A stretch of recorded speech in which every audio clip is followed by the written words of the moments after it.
ang pinaaabot ng kabataan sa mga kasama nating magsasaka at sa lahat ng mamamayan ng Hacienda Luisita. Batid po ng mga kabataan ang mahalagang hamon na iniwan sa atin ng Hacienda Luisita Massacre. 20 taon na ang nakalilipas. At ang ating pong bulto ngayong araw ay patunay na bigo ang gobyerno na supilin ang pakikibaka ng mamamayan para sa lupa. Mga kasama, narito po ang mga kabataan, hindi lamang para dakilain, hindi lamang para alalahanin ang mga martir ng Hacienda Luisita. Narito po ang mga kabataan upang tukdin ang aming dakilang tungkulin na sumanib sa kilusan ng mga magsasaka.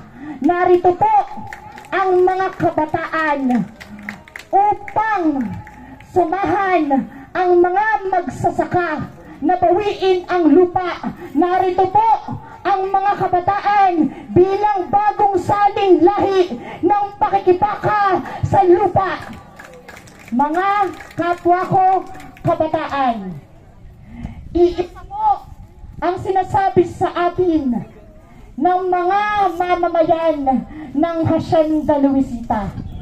Ngayon po, nananatili ang hamon sa mga kabataan na tumungo sa kanayunan, makibahagi sa bungkalan, linangin ang lupa upang itatag ang isang sosyalistang bukas at makakamit lamang natin ang inaasam nating sosyalismo kung tayong mga kabataan ay mapagpasyang tatalikuran ang anumang burgess na inaasam. Matatanganan lamang ng mga kabataan ang pagiging pag-asa ng bayan kung tayong mga kabataan ay lalaban. Ang tunay na pag-asa ng bayan ay ang mga kabataang yaong lumalaban. Para sabihin ng mga kabataan sa gobyerno ni Marcos, sa mga kasapakat nitong Panginoong may lupa at malalaking burgesyo komprador sa Ayala, Aboitiz, Cuangco, Lorenzo. Hanggat merong asyenda, hanggat merong mga magsasakang walang lupa, asahan ninyo, tuloy-tuloy natutungo ang mga kabataan sa kanayunan.